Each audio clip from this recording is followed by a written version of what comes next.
πάρα πολύ που βρίσκομαι ανάμεσα σε πολύ νέες, πετυχημένες, δυναμικές, όμορφες παρουσίες, σε μια ενέργεια που το Χαλό αποφάσισε να κάνει για το μήνα ευαισθητοποίησης και ενημέρωσης για τον καρκίνο του μαστού, το μήνα Οκτώβριο.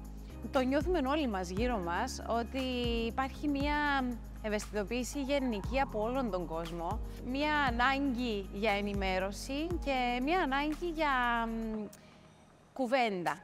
Γυναίκες οι οποίες έχουν να μας δώσουν πάρα πολύ όμορφα μηνύματα. Καλώς ορίσατε. Χαίρομαι πάρα πολύ που είσαστε εδώ μαζί μας σήμερα. Θα ξεκινήσουμε με την Αργυρό μας. Καταρχήν, καλώς ορίσες. Ευχαριστούμε πάρα πολύ, Κωνσταντίνα μου, και για την πρόσκληση. Να είστε καλά. Να είστε καλά. Θέλουμε να μας πεις αρχικά πότε διαγνώστηκες, πώς διαγνώστηκες και ποια είναι η δική σου ιστορία. Εγώ διαγνωστικά το Σεπτέμβρη του 2021. Ήταν μια νύχτα που ξάπλωνα στο κρεβάτι και ψηλάφισα έναν κουβαράκι από μόνη μου. Εκείνη την ώρα δεν το είχα βάλει πολύ στο μυαλό μου ότι είναι κάτι κακό, γιατί ποτέ δεν πιστεύουμε ότι μπορεί να είμαστε εμείς, ενώ ο καρκίνος είναι τόσο κοντά μας που θα πρέπει να μην παραμελούμε τις εξετάσεις μας. Έτσι το είχα αφήσει. Αλλά την επομένη το πρωί ξύπνησα, σαν ετοίμαζα τα παιδιά μου να πάνε στο σχολείο, το είχα αναφέρει στον Ευθύμιο. Και ο Ευθύμιος μου λέει, αποκλείεται, δεν είναι τίποτα, μην αγχώνεσαι, πήγαινε στη δουλειά σου και δεν θα έχεις τίποτα. Και έτσι έκανα, πήγα στη δουλειά μου, ντύθηκα μια χαρά, αλλά όταν πήγα στη δουλειά μου, κάτι μου έλεγε ότι κάτι δεν πάει καλά. Είχα ένα προαίσθημα κακό. Εν τω μεταξύ, δεν είχα ούτε κληρονομικότητα από την οικογένεια μου. Κανένας στην οικογένεια μου δεν έχει καρκίνο. Πήρα τηλέφωνο Κωνσταντίνα μου από μόνη μου. Πήρα πρώτα τον Ευθύμιο, για να μου κλείσει ένα ραντεβού. Ίσως βρω ραντεβού πιο γρήγορα αν έπαιρνε ο Ευθύμιος. Και δεν μπορούσε να μιλήσει ο Ευθύμιος. Έτσι πήρα εγώ τηλέφωνο. Με είχαν εξυπηρετήσει αμέσως. Επειδή τους είπα ότι ανησυχώ, κάτι δεν πάει καλά, και εκεί έμαθα ότι είχα καρκίνο. Εκεί άρχισε ο μεγάλος σιδηρόδρομος, ας το πω. Μάλιστα. Ποια ήταν η πρώτη σου αντίδραση στο άκουσμα? Στο άκουσμα ότι έχω κάτι κακό καρκίνο, έπαθα μεγάλο σοκ, να πω την αλήθεια. Έχασα τη γη κάτω από τα πόδια μου. Πήρα το αυτοκίνητο να πάω στο σπίτι μου και δεν μπορούσα να πάω. Ένα από τα δυσκολότερα πράγματα που μπορεί να ακούσει κάποιος στη ζωή του είναι ότι έχεις καρκίνο. Δηλαδή, και κληρονομικότητα να υπάρχει και να το έχεις στο πίσω μέρος του μυαλού σου, όσον υποψιασμένος και να είσαι ή να μην είσαι, τότε όταν ακούς τη φράση να έχεις καρκίνο, χάνεται η γη κάτω από τα πόδια σου. Όταν πάρεις το χρόνο σου, το επεξεργαστείς, τότε έχουμε κάποιους μηχανισμούς άμυνας μέσα μας που ενεργοποιούνται. Και οι περισσότερες γυναίκες που βλέπω χρειάζονται το χρόνο τους για να ενεργοποιηθεί αυτός ο μηχανισμός. Τεχάνη μου, υπάρχουν κοπέλες που θέλουν να το κρύψουν, δηλαδή δεν θέλουν να μάθει ο περίγυρος τους ότι παίρνουν τη συγκεκριμένη ασθένεια. Υπάρχουν ακόμα κοπέλες που θέλουν να το κρύψουν για τον εξής λόγο. Θέλουν να προστατεύσουν τους γύρω τους. Δηλαδή, παίρνουν όλη την ευθύνη που θεωρώ ότι τούτο είναι τεράστια αδικία για έναν άνθρωπο να το σηκώσει το βάρος. Παίρνουν όλη την ευθύνη ότι ρε παιδί μου, δεν θέλω να στενοχωρήσω τον άντρα μου, δεν θέλω να στενοχωρήσω τα παιδιά μου, δεν θέλω να στενοχωρήσω τους συναδέλφους μου, τους φίλους μου, τον περίγυρο μου και να τους το φορτώσω. Εγώ όμως θεωρώ ότι είναι ένα τεράστιο βάρος να το σηκώσει ένας άνθρωπος μόνος του και σίγουρα δεν πρέπει να το περάσει κανείς μόνος του. Οπότε είναι καλά σιγά σιγά όταν βρούμε τα πόδια μας μετά που ακούμε τη φράση «έχεις καρκίνο» να το μοιραστούμε με τα αγαπημένα μας πρόσωπα, γιατί νομίζω ότι η στήριξη είναι το 50%. Πολλές φορές νιώθω ότι μπορεί να νιώθουμε πιο δυνατές να το διαχειριστούμε εμείς από τη μάμα μας, τον παπά μας, τα μωρά μας.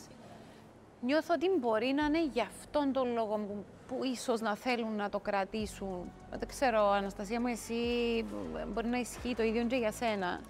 Δεν μπορώ να πω ότι εκκλείστηκα. Σίγουρα δεν ήθελα να το συζητώ πέραν από τα δικά μου άτομα.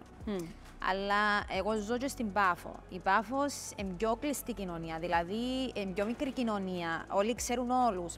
Αμέσως εμαθεύτηκε. Τηλεφωνήματα, τα πάντα. Εν τω μεταξύ, δυστυχώς, επειδή εγώ στην ώρα της ανάγκης δεν είχα να κάνω με τους σωστούς επαγγελματίες, θεωρώ, πλέον δεν είχα εμπιστοσύνη για να μείνω στην Κύπρο. Οπότε, καθοδηγούμενοι και από την Αργυρό. Ξέρεις, συγγνώμη που σε διακοπτώ σε αυτό το σημείο, δεν είναι όλοι οι γιατροί Όχι, βέβαια. που μπορεί να κάνουν μια λάθος διάγνωση. Στη συγκεκριμένη περίπτωση, στη δική σου περίπτωση, ήταν μια λάθος διάγνωση. Έτσι. Ναι, μα γι' αυτό λέω τη συγκεκριμένη στιγμή, στην ώρα της ανάγκης. Ο συγκεκριμένος γιατρός. Ναι, ας πούμε τώρα, ερχόμενοι πίσω από τη Γερμανία, παρακολουθούμε από τη γιατρό την Δόκτωρ Γιόλα Μαρκού και είμαι πάρα πολύ ευχαριστημένη. Ωραία. Θεωρώ ότι, ας πούμε, είναι εξαιρετική. Ωραία. Αλλά τη συγκεκριμένη στιγμή δεν την ήξερα. Πες μας τη δική σου τη διάγνωση για να πούμε και στον κόσμο ακριβώς τη δική σου την περίπτωση. Εγώ τον Αύγουστο του 2021, ένα μεσημέρι μετά τη δουλειά, ένιωσα κάτι περίεργο. Κάτι αδιευκρίνιστα περίεργο, δεν μπορούσα να το προσδιορίσω. Και άγγιξα το στήθος μου. Εν τω μεταξύ, είχα θυλάσει και μίκρανε αρκετά το στήθος μου. Οπότε ήταν πάρα πολύ ευδιάκριτο. Δεν χρειάζεται να πιέσω για να αντιληφθώ ότι κάτι υπάρχει. Άρα ήταν σαν κουβαράκι. Ναι, και μάλιστα αντιλαμβάνομαι ότι δεν ήταν ένα. Δηλαδή, εγώ αντιλαμβάνομαι ότι πρόκειται για 2, τελικά ήταν 3. Ο σύζυγος μου ήταν δουλειά, πήρα τη μάμα μου τηλέφωνο και λέω της μάμα, σε παρακαλώ, έλα σπίτι μου. Έβαλα την αγγίξη στο στήθος μου και λέει μου πρέπει να πάμε στο γιατρό. Την επόμενη πήγα σε ακτινολόγο να κάνω ultrasound και ο άνθρωπος είπε μου ότι είναι νοαδενόματα, δεν είναι τίποτα κτλ. Όμως δεν έμεινα εκεί. Είπα ότι θέλω να πάω και σε κάποιον ειδικό, οπότε κλείσα ραντεβού σε χειρούργο-ογκολόγο για να πάρω μια εξειδικευμένη διάγνωση, ας πούμε. Και μου επιβεβαίωσε ότι δεν είναι τίποτα, είναι νοαδενόματα. Μάλιστα, έκαναμε έντονη συζήτηση. Έλεγα του γιατρέ, αφού υπάρχει κάτι, γιατί να μην το αφαιρέσουμε. Ίσως εξελιχθεί, όχι κτλ. Λέει μου, ο άντρας μου, αφού ο γιατρός λέει ότι δεν είναι τίποτα. Και μάλιστα μου είχε μπει, το παράπονο μου το μεγάλο είναι ότι μου είχε μπει, θα έρθεις ακόμα μια φορά το Δεκέμβρη και τα ξεχνάς. Ήμουν 34 χρονών, είχα γεννήσει πρόσφατα, εθήλασα. Στο κάτω-κάτω θα μπορούσε κάλλιστα απλά να μου κάνει μια βιοψία, να είναι σίγουρος. Πόσον ήταν το μωρό? Το μωρό ήταν 3,5 μηνών. Όχι, χρονών. χρονών. Πήγα ξανά, έκανα ultrasound και ερώτησα, γιατρέ, σε παρακαλώ, έλεγξε να αλλάξει κάτι στο σχήμα, στο μέγεθος, τίποτα είναι οδονόματα. Οπότε εγώ κανονικά, με δική του καθοδήγηση, θα έπρεπε να το ξεχάσω.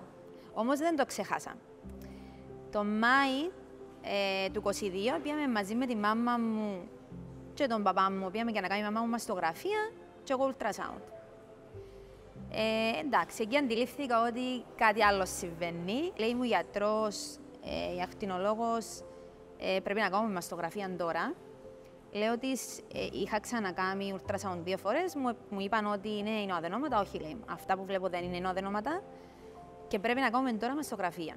Έκανα μαστογραφία και λέει, μου επιβεβαιώθηκα είναι καρκίνος του μαστού και μάλιστα έχει και αιστείες, λέει. Εντάξει, είπε μου πρέπει να κάνουμε βιοψία, λέει μου πότε να την κάνουμε, λέω της αμέσως. Έκαναμε βιοψία, όμως στο μεταξύ εγώ όμως είχα χάσει κάθε εμπιστοσύνη για να μείνω στην Κύπρο, ας πούμε, να κάνω οτιδήποτε. Οπότε επικοινώνησα άμεσα με την Αργυρό. Ήταν μόλις ήρθα από τη Γερμανία. Ναι, εν τω μεταξύ. Και πήγαμε μετά μαζί για να κάνω εγώ την εγχείρηση και εσύ να Και εγώ να ξεκινήσω. Ναι. Και σκεφτείτε ότι αν έγινε η διάγνωση μου από τον Αύγουστο, αφού και της Αργυρός θα φεύγαμε μαζί. Διότι και η Αργυρό υποτίθεται ότι διαγνώστηκε το Σεπτέμβριο του 2021. Και εγώ εντόπισα τα τον Αύγουστο του 2021. Τέλος πάντων, η Αργυρό λέει μου, επειδή πλέον είχα αποφασίσει ότι θα πάω Γερμανία στο συγκεκριμένο γιατρό, η Αργυρό λέει μου, αν θέλεις θα φύγω και εγώ τις 22, δηλαδή η διάγνωση μου έγινε 13 του Μάη, και στις 22 του Μάη η Αργυρό θα πήγαινε για αποκατάσταση.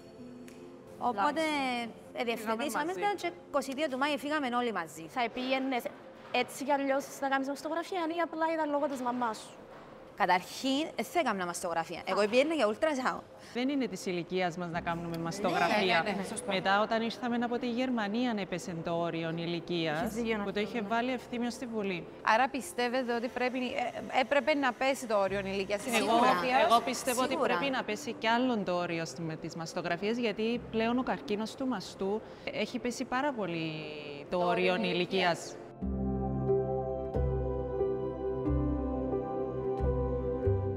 να πάω λίγο στην Μαριέλα. Μαριέλα μου, εμείς σε ξέραμε ως έναν άνθρωπο καλλιτέχνη, εργασιομανή, έτσι.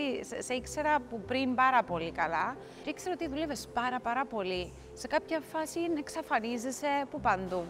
Ήταν η φάση που διαγνώστηκες και εσύ με καρκίνο. Τι ακριβώς? Το Σεπτέμβριο του 2021. Και οι δύο ήταν το Σεπτέμβριο του 2021. Απίστευτο. Νομίζω το 21. Ήταν... Σημαδιακό. Ναι, καταρχήν εγώ να σε ευχαριστήσω που είμαι εδώ αυτή τη στιγμή. Και Εγώ να σας ευχαριστήσω πάρα πολύ. Νιώθω τεράστια απονομοσύνη, γιατί για μας είναι η ψυχοθεραπεία μας. Έχουμε τα μέσα μας, δεν τα βγάζουμε στους δικούς μας ανθρώπους, γιατί πραγματικά είναι πιο πληγωμένοι από εμάς με έναν τρόπο. Οπότε η μόνη ευκαιρία για να τα βγάλουμε και να τα αντιμετωπίσουμε, να δούμε το πρόβλημα, είναι σαν μια συνάντηση όπως τώρα. Οπότε εγώ σου είμαι πάρα πολύ ευγνώμων, γιατί ξέρω ότι θα μου δώσεις δύναμη στην επόμενη μου επανεξέταση. Οπωσδήποτε, θα δώσουμε δύναμη μια στην άλλη. Τούτο προσπαθούμε να κάνουμε γενικότερα, να δώσουμε δύναμη και στις γυναίκες που μπορεί να είμαστε σε το τραπέζι εμείς, αλλά είναι τόσες άλλες γυναίκες έξω που νιώθουν ακριβώς το ίδιο πράγμα που νιώθετε εσείς, που νιώθουμε εμείς. Ίσως εμείς που δεν το περάσαμε, εγώ τουλάχιστον έχω χιλιάδες ερωτήματα που θέλω να σας κάνω και θέλω να δώσουμε την αισιοδοξία. Αυτή τη στιγμή χτυπά ξύλο, είμαστε όλες καλά. Οι θεραπείες μας είναι σε πάρα πολύ καλό στάδιο. Θα τα πούμε όλα στη συνέχεια, νομίζω ότι θέλω να σε διακόψω. Λοιπόν, εγώ καταρχήν ανήκω στην κατηγορία που είπε πριν η Στέφανη και η Άντρια, που το κράτησαν μέσα τους.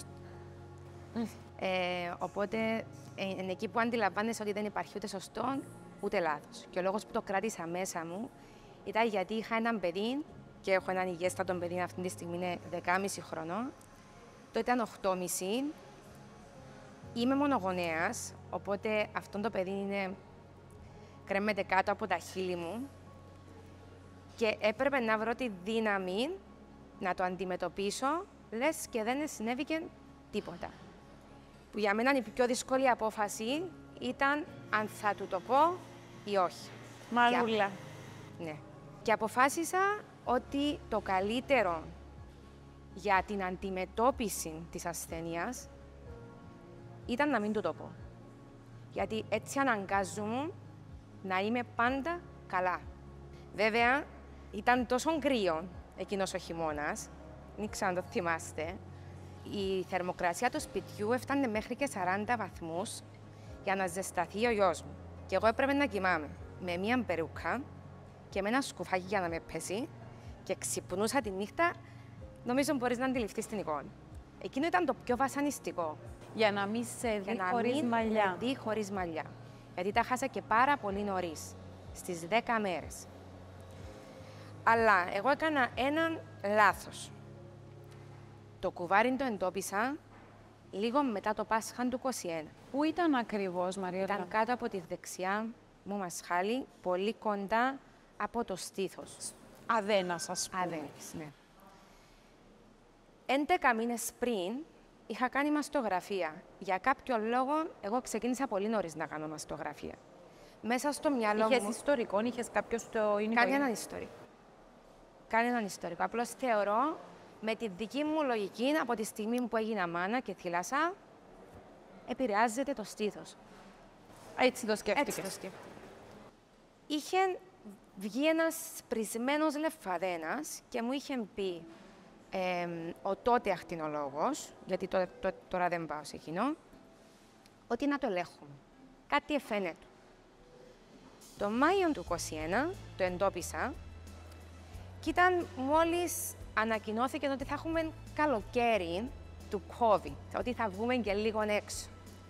Δεν ένιωθα έτοιμη να πάω να μου πούν τι έχω και ήξερα τι είχα. Ήξερες ότι το ένιωθα. ήταν. Τέλη Ιουνίου, όταν είπα θέλω να πάω να δω τι είναι αυτό, δεν μου επιτράπηκε. Και όταν λέω δεν μου επιτράπηκε, το εννοώ με όλη τη σημασία της λέξης. Πήγαινε διακοπές, να φύγει και ο Αύγουστος, τα πάμε όλοι μας, είναι COVID τώρα και έλα το Σεπτέμβρη. Ένα λεπτό, οι γιατροί σου το είπαν? Ναι. Φύγε και έλα το Σεπτέμβρη. Ναι, δεν έχεις τίποτα. Όταν έφυγα και πήγα διακοπές, σαν υποψίωση των χρόνων, είπα την πρόταση ως εξής. Παιδιά, είμαι άρρωστη. Ήμουν σίγουρη. Δεν ξέρω γιατί. Επέστρεψα το Σεπτέμβρη, έκλεισα αμέσως ραντεβού, μου είπαν και εμένα ότι δεν έχω τίποτα και πήγα στην ακτινολόγο μου, που αυτή τη στιγμή είναι η μέντορας μου, είναι η Ξένια Κωνσταντινίδου, την αγαπώ, την λατρεύω, είναι 2 χρόνια δίπλα μου, ακόμα και όταν δεν νιώσω καλά θα την πάρω τηλέφωνο και θα είναι γεμάτη από ραντεβού και θα μου πει άλλα 5 λεπτά να δούμε ότι είσαι καλά και να φύγεις. Έκαμες ultrasound αρχικά. Έκανα ultrasound και μου λέει, εγώ αυτό που βλέπω δεν μου αρέσει. Πήρε τον παθολόγο μου και πήρε και τον χειρούργο που ήθελε να του πει να με χειρίσει. Εγώ πιστεύω ότι αν αυτό το πράγμα το αφήσουμε, θα εξελιχθεί. Γιατί να χάσω 9 μέρες. Αφαιρέστε της το, ούτως ή άλλως δεν πρέπει να είναι μέσα στο σώμα της. Είναι κακό. Είναι 6,5 εκατοστά αυτό που βλέπω. Δεν φαίνεται από έξω, Μαριέλα. Δεν φαίνεται. Ψηλάφιζες το όμως, ένιωθες το. Όχι, ακούμπησα στον καναπέ, έκανα τα χέρια μου έτσι, επειδή μου νιώθα πιασμένη από τη δουλειά και όπως έκανα με ενόχληση. Το νιώσα πιο μέσα. Όταν στεκόμουν, δεν το ένιωθα.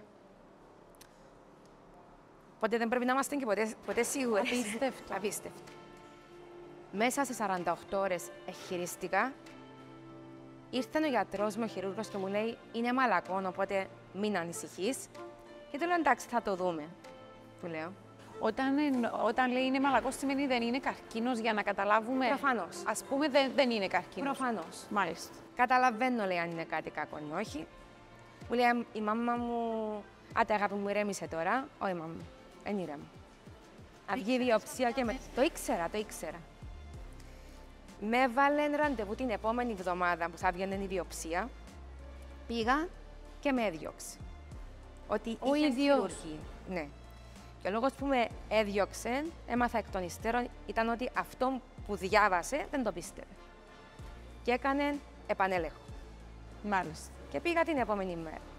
Και είναι πολύ συγκλονιστικό αυτό που θα σου πω, ενώ έτρεμα πριν πω, μόλις μου ανακοινώθηκε, ηρέμησε. Δεν μπορώ να σου εξηγήσω γιατί. Ηρέμησες. Εγώ το πήρα διαφορετικά. Πολύ διαφορετικά το όλο. Το Θεό νιώσα πάρα πολύ ευλογημένη και νιώθω πολύ ευλογημένη και δεν το λέω για να δώσω δύναμη, το λέω γιατί πραγματικά το πιστεύω. Έχουμε όλοι φοβίες. Και εμένα μια φοβία μου είναι το αεροπλάνο. Είναι το πλοίο. Τι κοινών έχουν αυτά τα δύο? Δεν έχεις την ευκαιρία να σώσεις τον εαυτό σου. Ναι, είδες το σαν ευκαιρία ότι... Εντάξει, εγώ αυτόν είδα. Και ξύπνησα και λέω ευχαριστώ. Από πού Θεέ μου. εντομούσες όμως τόση δύναμη για να κρατάς τόση θετική στάση? Το γιο μου. Ειλικρινά. Εγώ είπα και το άτομο που το είπα είναι εδώ. Τη στιγμή κρατάει η κάμερα. Και της είπα ότι δεν δέχομαι να μεγαλώσει ο γιος μου χωρίς εμένα. Δεν δέχομαι. Πέρασα πάρα πολλά για να φτάσει σε αυτόν το σημείο. Δεν δέχτηκα. Και εγώ είδα την ασθένεια στα μάτια.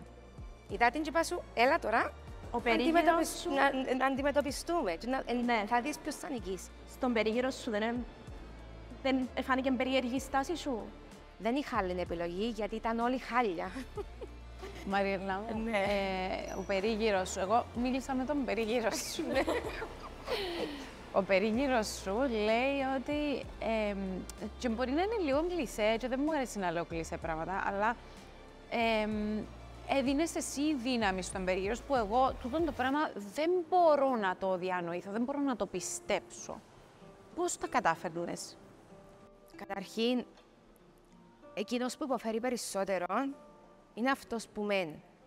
Σωστό. Και αυτόν είχα βάλει μες στο μυαλό μου. Δεν ξέρω πώς. Δεν έχω τη σωστή συνταγή, τη μαγική συνταγή. Δεν είμαι ο Θεός, αλλά σίγουρα εκείνη τη στιγμή τον έβαλα μέσα. Εγώ θεώρησα ότι χτύπησε μου την πόρτα, εδώ μου καλησπέρα, και ήρθα και είμαι δίπλα σου και είμαι μέσα στο σπίτι σου. Πιστεύεις πάντα τόσο πολύ στο πάρα. Θεό? Απλώς τώρα... Πιο πολύ. Πιο πολύ, ακόμα πιο πολύ. Με το μωρό σου, γιατί ξέρω ότι είσαι μόνο γονιός, με το μωρό σου, επειδή έζησα και εγώ μια εμπειρία, αλλά δεν ήταν καρκίνος, όμως η πρώτη μου σκέψη στο άκουσμα του γιατρού, πρέπει να έρθεις να μιλήσουμε, Ήταν τόσο έντονη η σκέψη μου, τότε είχα την Αριάδνη μόνο, στο μωρό μου. Είμαι η μάμα της. Πρέπει να είμαι δίπλα της. Πρέπει να πάθω κάτι. Ήταν τόσο έντονη η ανάγκη μου να το θεραπεύσω εκείνο που είχα, τέλος πάντων, που νομίζω ότι η αγάπη σου, η έγνοια σου για τα μωρό σου, για τα μωρά σου, συγκρίνεται με τίποτε άλλο. Αυτό που είπες έρχεται σε αυτό που θα σου πω τώρα, να το συνδυάσεις στο ότι εγώ δεν είμαι απλώς μάνα, είμαι και κόρη κάποιον. Σωστό. Εντάξει, σωστό. Και επειδή θα ήταν αφύσικο εκείνη την ώρα να πάρω εγώ το παιδί μου, μπήκα σε θέση της μάνας μου και του πατέρα μου. Και είναι το μόνο που με συγκινεί αν βλέπεις το πρόσωπό μου. Γιατί για το παιδί μου μπορώ να είμαι δυνατή. Αλλά δεν είχα δικαίωμα να πέσω όταν η μητέρα μου και ο πατέρας με εκείνη την ώρα είχαν έναν έργο αφύσικο.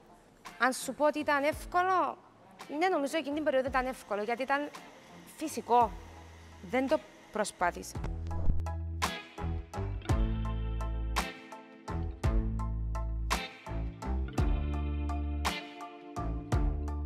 Θέλω να πάμε λίγο στη Στέφανη, την ψυχολόγο μας, όπου έχει μια άλλη διαφορετική οπτική με το ότι έχει να κάνει με την ανακοίνωση για τη διάγνωση και την ασθένεια του καρκίνου.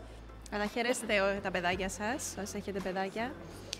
Κοιτάξτε, ο καθένας κάνει τις επιλογές του με βάση τα δεδομένα του. Αντιλαμβάνομαι και την οπτική γωνία της Μαριέλλας και της Αργυρός και της Αναστασίας μας και τη δική σου, Κωνσταντίνα μου. Θεωρώ ότι όμως η αλήθεια πρέπει να λέγεται. Φυσικά, η αλήθεια πρέπει να λέγεται με έναν τρόπο που θα το προσαρμόσουμε εμείς οι ίδιες, γνωρίζοντας τα παιδιά μας, γιατί το κάθε παιδί είναι διαφορετικό. Έχει το χαρακτήρα του, την προσωπικότητα του, τα δικά του, τα βιώματα. Ακριβώς. Εμείς ξέρουμε τα παιδιά μας καλύτερα από τον οποιοδήποτε. Οπότε είναι καλό να συμβουλευτούμε έναν ειδικό να μας καθοδηγήσει με βάση το πώς νιώθουμε εμείς και το τι πιστεύουμε ότι θα ήταν ένας καλός τρόπος διαχείρισης. Ο λόγος όμως που επιμένω στο να λέγεται η αλήθεια είναι για τον εξής λόγο. Πρώτον, τα παιδιά της σημερινής εποχής είναι πολύ διαφορετικά από εμάς. Άρα είναι λίγο άδικο να σκεφτόμαστε πώς ήμασταν εμείς σαν παιδιά και να δούμε πώς είναι τα παιδιά σήμερα με τα δικά τους ερεθίσματα, με τη διεξέλιξη των πραγμάτων. Οπότε να το έχουμε αυτό στο πίσω μέρος του μυαλού μας και επίσης μας που θα έχουμε με το παιδί. Στη διάρκεια, αν εννοείς, της θεραπείας. Και μετά.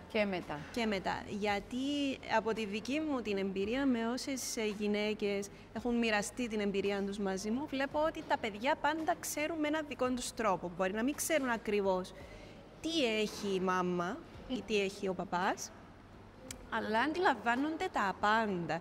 Και πολλές φορές, όπως σας έχω πει και προηγουμένως, έχω εκπλαγεί με τις αντιδράσεις των παιδιών. Δηλαδή, αντιλαμβάνονται τα πάντα πραγματικά. Οπότε, καλό είναι να το γνωρίζουμε αυτό και να είμαστε ειλικρινείς μαζί τους, γιατί δικαιούνται να ξέρουν. Τη λέξη καρκίνος τη λέμε. Κοίτα, πάλι καθαρά προσωπική επιλογή.